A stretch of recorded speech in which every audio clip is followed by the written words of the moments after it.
हमारा पार्ट 5 शुरू हो रहा है इसका। ये पार्ट 5 में क्या है, हमारी जर्नल एंट्रीज। इस पार्ट में हमने क्या करना है, सारी journal entries. And let me be very clear and precise over here. when you know how to prepare the accounts, the realization account, partners capital account, partners loan account or bank account, the journal entries become very very simple and very easy, just like you have done before। जैसे हमने पहले भी करा हुआ है कि ये चीज़ें बहुत ही ईजी हो जाती है। once we start grasping how to prepare an account, then we can easily post it into another account as well, and we can automatically make the journal entries as well। ठीक है, तो अब मैं start करती हूँ अपना ये। इसमें क्या है, जर्नल एंट्री। पहले मैंने यहाँ पे क्या देखा, पहले मैं बनाती हूँ एक रियलाइजेशन अकाउंट। ठीक है, मैंने देखो क्या बताया था, रियलाइजेशन अकाउंट में कोई भी अगर हम पैसा आता है तो वो यहाँ पे आता है, और अगर पैसा जाता है तो वो यहाँ से आता है, यहाँ पे लिखते हैं। अब यहाँ पे मैंने लिखा बाय बैंक। ये बाय बैंक का मतलब क्या हुआ कि मैंने कोई एसेट सोल्ड करी और मेरे पास कैश में पैसा आया। ठीक है, तो इसकी एंट्री क्या होगी, एक बार मुझे तू ही बता दे कि इसकी हम एंट्री क्या करेंगे। रियलाइजेशन बाय बैंक, बाय का मतलब डेबिट होता है, तो bank account debit to realisation, यही होगी एंट्री। अब सेम अगर क्या हुआ, यहाँ पे मैंने लिखा बाय पार्टनर कैपिटल लिख दिया, मैंने बाय पार्टनर लिख दिया। पहले तो मैंने कहा था कि एसेट मैंने किसे बेची, किसी बार वाले बंदे को, उसने मुझे कैश दे दिया। अब मैंने एसेट अपनी पार्टनर को बेच दी और उसने मेरे पार्टनर ने खरीद भी ली, जो मेरे फर्म का पार्टनर है ना, उसने खरीद भी ली। तो अब क्या एंट्री करते हैं हम, इसकी क्या एंट्री कर सकते हैं हम, सेम पार्टनर जो भी होगा उसका नाम, partner capital account debit to realisation account. Clear है, डन। अब उसके बाद अब या तो इस साइड की कर दी। अब यहाँ पे अगर हमारा पैसा जाता है किससे, या तो कैश जाता है या बैंक से जाता है, तो हम लिखते हैं बैंक, टू बैंक लिखते हैं। इसकी जर्नल एंट्री क्या बन सकती है हरलीन, इसकी बनेगी, यहाँ पे टू है मतलब क्रेडिट साइड पे है, तो realisation account debit to bank. इसकी क्या बनेगी, realisation account debit to bank account. Easy है, ये भी कर दी। अब अगर मैंने कहा, यहाँ पे लिखा मैंने टू पार्टनर मतलब पार्टनर रिस्पॉन्सिबिलिटी ले रहा है कि मैं इस लायबिलिटी को चुका दूंगा, पार्टनर ले रहा है रिस्पॉन्सिबिलिटी।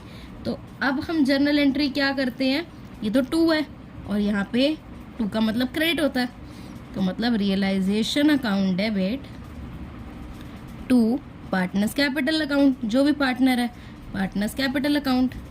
ये तो हमारा क्लियर हो गया। इससे हमें क्या पता लगा, ये दो बेसिक एंट्री किसकी हमने करी, एसेट्स की करी, जब एसेट्स को हमने बेचा, और ये दोनों एंट्री हमने किसकी करी, लायबिलिटीज की करी, जब हमने लायबिलिटीज को पे ऑफ करा। इतना क्लियर हो गई चीज़। अब जब ये हो गई ना, अब हमारा एक स्टेप आता है फर्दर। एक स्टेप क्या आता है फर्दर, यहाँ पे जब बैलेंस बचता था हमारे रियलाइजेशन में, तो हम क्या लिखते थे, टू रियलाइजेशन गेन। यहाँ पे हमारा आता है गेन, और यहाँ पे पार्टनर्स का नाम लिखते थे। मैं सपोज कर रही हूँ ए और बी पार्टनर है, उसको एक्स अमाउंट मिल रहा है, तो यहाँ पे अगर टू रियलाइजेशन है, और यहाँ पे भी एक एग्जांपल ले लेते हैं, यहाँ पे अगर बैलेंस बचता है तो हम लिखते हैं बाय रियलाइजेशन लॉस। ठीक है, और ए और बी मैंने सेम एज्यूम कर लिए हैं पार्टनर्स, तो यहाँ पे हम ये लिख देते हैं। अब ये दोनों चीज़ें लिख दी। अब इसकी जर्नल एंट्री बता मेरे को, इसकी और रियलाइजेशन की जर्नल एंट्री क्या बनेगी। यहाँ पे देख, टू है, टू पार्टनर्स हैं, तो मतलब पार्टनर्स तो क्रेडिट हो रहे हैं, तो डेबिट में क्या आएगा, रियलाइजेशन। तो realisation account debit to A capital account और टू बी कैपिटल अकाउंट। ठीक है, जो भी अमाउंट जा रहा होगा हम उसको मेंशन कर देंगे। ये हमारी गेन की एंट्री हुई जब हम गेन कर रहे हैं, अगर रियलाइजेशन के इस साइड बैलेंस आ रहा है, और अगर रियलाइजेशन के इस साइड बैलेंस आ रहा है जो कि लॉस है, उसमें हम क्या लिखेंगे, जब ये बाय है, बाय से इंडिकेट होता है कि ये डेबिट साइड है, तो रियलाइजेशन को हम, रियलाइजेशन लॉस तो हम डेबिट कर नहीं सकते, तो ये जो पार्टनर्स का नाम है ये डेबिट होता है, तो फिर हम लिखेंगे ए कैपिटल अकाउंट डेबिट, फिर बी कैपिटल अकाउंट डेबिट, और फिर 2 क्रेडिट में आ जाएगा रियलाइजेशन अकाउंट। और ये हमारा कोई अमाउंट हमें स्पेसिफिक नहीं है तो हमने एक्स लेट कर लिया। तो ये जो 6 एंट्रीज़ हैं ये हमारी बेसिक एंट्रीज़ हैं जो हमें आनी ही चाहिए अगर हमने ये डिसोल्यूशन की जर्नल एंट्री करनी है तो। अब हमने ये 6 बेसिक एंट्रीज देख ली। उसके बाद जो दूसरी आती है वो आती है डिस्ट्रीब्यूटेबल आइटम्स की। डिस्ट्रीब्यूटेबल आइटम्स जो बताई थी वो बैलेंस शीट में होती है हमारी। यहाँ पे इस साइड होती है liability side, general reserve, partners, जो प्रॉफिट एंड लॉस अकाउंट होता है उसका क्रेडिट बैलेंस जिसे कि हम प्रॉफिट कहते हैं, और डेबिट बैलेंस होता है इस साइड जिसे हम लॉस कहते हैं। ठीक है, बाकी फिर आता है यहाँ पे WCR और एडवर्टीजमेंट सस्पेंस। यहाँ पे हमारा IFR और गुडविल डिस्ट्रीब्यूटेबल आइटम की तरह ट्रीट नहीं होता क्योंकि उसे हम पे नहीं करते हैं। अब जब पार्टनर्स कैपिटल में इसको ट्रांसफ़र करते हैं तो ये इस साइड ट्रांसफ़र होता है। यहाँ पे हम लिखते हैं बाय GR या फिर P&L या फिर WCR। और जब हम इसे ट्रांसफ़र करते हैं पार्टनर्स कैपिटल में तो क्या लिखते हैं, टू P&L या एडवर्टीजमेंट सस्पेंस। अब हम ये चीज़ें लिखते हैं। अब यहाँ पे इसकी एंट्री देख लेते हैं। अगर हम GR की पहले इस तरफ की देखिए एंट्री तो क्या बनेगी, ये बाय है मतलब डेबिट होंगी ये चीज़ें, तो GR P&L या फिर WCR जो है इसको हमें क्या करना है, डेबिट करना है। और टू पार्टनर्स कैपिटल, टू कोई जो भी पार्टनर्स होंगे जिनमें भी बट रहा होगा उसका नाम लिखते हैं, बट यहाँ पे मैंने अज्यूम करा हुआ है सिर्फ पार्टनर्स कैपिटल, तो फिर टू पार्टनर्स कैपिटल लिख देना यहाँ पर, टू पार्टनर्स कैपिटल अकाउंट। और किस रेशियो में जाएगा ये जाएगा ओल्ड रेशियो में। ये सारी डिस्ट्रीब्यूटेबल आइटम्स हमारी ओल्ड रेशियो में बढ़ती हैं। तो अब ये भी कर दिया। अब उसके बाद हमारा इस साइड की हमने कर दी एंट्री। अब इस साइड की एंट्री एक बार करते हैं। यहाँ पे 2 P&L और एडवर्टीजमेंट सस्पेंस है, 2 है तो मतलब ये तो क्रेडिट में ही जाएगा, और डेबिट में क्या आएंगे, पार्टनर्स। तो पार्टनर्स कैपिटल अकाउंट को हम डेबिट करेंगे और 2 लिखेंगे P&L या एडवर्टीजमेंट सस्पेंस, और जो भी अमाउंट होगा वो यहाँ पे, और किस में, ये भी ओल्ड रेशियो में जाएगा। ठीक है, तो ये चीज़ हो गई। अब हमने क्या स्टेप्स देखे अपने अभी तक जो हमने जर्नल एंट्रीज करी। पहला हमने एसेट्स के बारे में करा, जो भी एसेट्स की एंट्री थी। फिर हमने लायबिलिटीज़ की करी। फिर हमने क्या करा, थर्ड में जो भी ये रियलाइजेशन का गेन या लॉस था उसकी एंट्री। फोर्थ में हमने क्या करी, फोर्थ में हमने करी डिस्ट्रीब्यूटेबल आइटम्स की। अब डिस्ट्रीब्यूटेबल आइटम्स जो ये हमारी हो गई है इसकी एंट्री। उसके बाद हम क्या कर रहे हैं, पार्टनर्स लोन की एंट्री कर रहे हैं, जो हमने पहले भी करी पड़ी है, बट एक बार दोबारा दिखा देती हूँ वो चीज़। अब हम अपना पार्टनर लोन अकाउंट का जर्नल एंट्रीज देखते हैं। पार्टनर लोन अकाउंट में हमने देख लिया था, अगर यहाँ पे जैसे उसने पार्टनर ने लोन दिया है और हमारे बैलेंस शीट में लायबिलिटी साइड लिखा हुआ है पार्टनर का लोन, तो वो 20,000 का था। अब पहला केस मैंने लिया है जब जो फर्म है पूरा उसको 20,000 का 20,000 पे कर देती है, या फिर कुछ मेंशन नहीं करती तो मतलब वो पे कर ही रही है। तो हम जब यहाँ पे ये लिख देते हैं तो इसकी जर्नल एंट्री क्या बनती है, इस साइड की, बैलेंस की तो कोई एंट्री नहीं होती, इसकी एंट्री बनेगी। तो क्या बनी, partners loan account debit to bank account. ठीक है, ये एंट्री बनी, और कितने की, 20,000 की, ये भी 20,000। ठीक है, ये हमारी पहली एंट्री बनी। दूसरा हमारा केस आता है जब कैश देने के बजाय बैंक या फर्म जो फर्म होती है वो उसको क्या दे देती है, कोई भी एसेट दे देती है जिससे उसकी लोन की कंपनसेशन हो जाती है। तो अगर यहाँ पे पार्टनर्स लोन अकाउंट है, ये पार्टनर्स लोन अकाउंट है, यहाँ पे टू रिवैल्यूएशन लिखा हुआ है, तो यहाँ पे क्या एंट्री बनी, partners loan account debit to revaluation. क्या बनी ये, partners loan account debit to revaluation account, realization, sorry यहाँ पे आता है रियलाइजेशन, रिवैल्यूएशन और रियलाइजेशन में कंफ्यूजन है ना, तो यहाँ पे आएगा रियलाइजेशन। ठीक है, ये आएगा 20,000, ये भी 20,000। अब हमारा क्या आता है, केस थर्ड आता है। केस थर्ड में क्या है, ये तो एक तो लोन अकाउंट है ही, इसमें थर्ड केस आता है, बैंक कहती है, मतलब जो फर्म होती है वो कहती है कि हम थोड़ा सा कैश दे देते हैं और मतलब हम फुल सेटलमेंट कर देते हैं।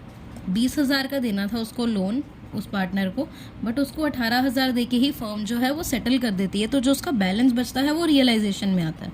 ठीक है, बैलेंस जो बचता है वो रियलाइजेशन में आता है। बट इसकी जर्नल एंट्री जब हम करते हैं तो इसकी पूरी की जर्नल एंट्री करेंगे। यहाँ पे 2 है तो मतलब डेबिट में क्या जाएगा, पार्टनर का लोन अकाउंट, तो पार्टनर लोन अकाउंट डेबिट, इसको हमने डेबिट करना है। 2 कैश, पहले तो कैश है तो 2 कैश अकाउंट और फिर 2 रियलाइजेशन अकाउंट। ठीक है, कितना है पार्टनर का लोन, कितने का है 20,000 का, कैश से कितना दे रहे हैं 18,000 और रियलाइजेशन से कितना आ रहा है 2,000। तो ये हमारी पूरी प्रॉपर जर्नल एंट्रीज हो चुकी हैं इसकी। ये 3 केसेस थे तो हमने पार्टनर लोन अकाउंट का भी कर लिया। अब मेरे पास क्वेश्चंस हैं 2, उस क्वेश्चंस के हिसाब से हमें एंट्री करनी है। तो मैं क्वेश्चन दिखाती हूँ। ये हमारा फर्स्ट क्वेश्चन है, यहाँ पे है what journal entries will be passed in the books of A and be sharing profits and losses in the ratio 3:1। जो ए और बी पार्टनर्स हैं उनकी रेशियो क्या है 3:1। और अब हमने क्या करनी है, इन पॉइंट्स की जर्नल एंट्री करनी है। यहाँ पे हमें वो चीज़ें नहीं दी होंगी जैसे हमें पहले बैलेंस शीट दी होती थी, उसे ट्रांसफ़र करो वगैरह वगैरह, ये चीज़ें हमें नहीं दी होती इन क्वेश्चंस में। जब हमें जर्नल एंट्री पास करने के लिए बोला जाता है तो क्या काम करना है, हमने सबसे पहले तो एक अपना रियलाइजेशन अकाउंट बना लेना है। कहाँ पे, रफ में एक रियलाइजेशन अकाउंट बना के हमने उसी के अंदर सारी अपनी जो रफ वर्क है वो करना है ताकि हम जर्नल एंट्री पास कर सकें। हमें रिवैल्यूएशन छोटा सा बना, जो रियलाइजेशन अकाउंट है वो छोटा सा बना के उसमें लिखते रहनी चीज़ें ताकि हमारी जर्नल एंट्री ईजीली हो सके, हमें रटनी नहीं है इसमें। अब क्या है, पहला पॉइंट है एन अनरिकॉर्डेड एसेट रियलाइज्ड 25,000। मतलब एसेट यहाँ पे आता है, एसेट हमारी इस साइड आती है, बट जब भी उसे रियलाइज करते हैं मतलब जब भी उसे बेचते हैं तो वो इस साइड शो होता है। तो यहाँ पे क्या बोला, 25,000 का बेच दिया। तो इन्होंने पार्टनर का नाम लिखा है, नहीं लिखा। जब पार्टनर का नाम नहीं लिखा तो मतलब बैंक कैश से हमें पेमेंट हुई है, तो बाय बैंक। अब उसके बाद कितना है 25,000। अब जब यहाँ पे लिख दिया 25,000 की हमारी वो जो एसेट रियलाइज हुई है वो हमें बेच के बैंक से पैसा मिला, मतलब कैश मिला। तो यहाँ पे जर्नल एंट्री क्या होगी, रियलाइजेशन। और बाय बैंक लिखा है, बाय मतलब यहाँ पे आ गया तो मतलब डेबिट होगा। तो बैंक अकाउंट डेबिट, पहली एंट्री के आगे bank account debit to realisation account. ये हमारी पहली जर्नल एंट्री होगी। कितने अमाउंट से होगी ये, 25,000 से होगी। ठीक है, अब दूसरी पे आते हैं। दूसरी क्या है, stock of 20,000 was taken by partner A. अब एक चीज़ बता, जब हम रियलाइजेशन अकाउंट में एसेट ट्रांसफ़र करते हैं तो इस साइड करते हैं। अब जब स्टॉक रियलाइज हो रहा है तो मतलब एसेट हो रही है रियलाइज, तो इस साइड आएगा। अब इस साइड आने का मतलब है यहाँ पे या तो बैंक आएगा या पार्टनर का नाम आएगा। यहाँ पे लिखा है टेकन बाय पार्टनर ए। अब जब ए पार्टनर ने लिया है तो बाय ए कैपिटल अकाउंट, और कितना आया अमाउंट 20,000। अब इसकी एंट्री क्या बनेगी, यहाँ पे बाय है तो मतलब डेबिट होगा। तो A capital account debit to realisation account, और कितने अमाउंट से आया ये, 20,000 से आया। अब यहाँ पे हमारी 2 एंट्रीज हो गई। थर्ड में है क्रेडिटर्स वर पेड 30,000। क्रेडिटर हमें इस साइड शो होते हैं रियलाइजेशन में, जब उन्हें पे कर रहे हैं हम तो इस साइड आएगा।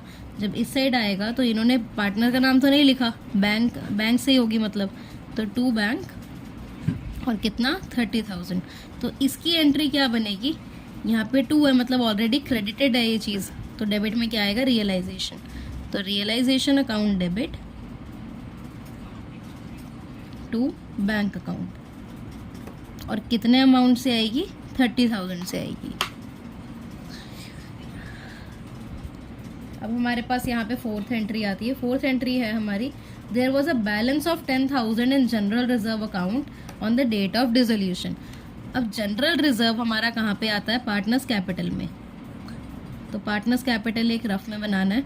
जनरल रिजर्व हमारा लायबिलिटी साइड शो होता है। अब जब इसमें पार्टनर्स कैपिटल में ट्रांसफ़र करते हैं तो वो यहाँ पे क्रेडिट साइड में हो जाता है।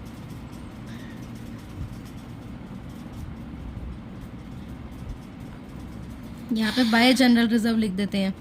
अब ये जो बाय जनरल रिजर्व हमने लिखा है तो इसकी एंट्री क्या होगी, general reserve account debit 2A और 2B, ए और बी क्योंकि पार्टनर्स ही वही हैं। तो general reserve account debit to A capital account और to B capital account. General reserve कितने का था? 10,000 का।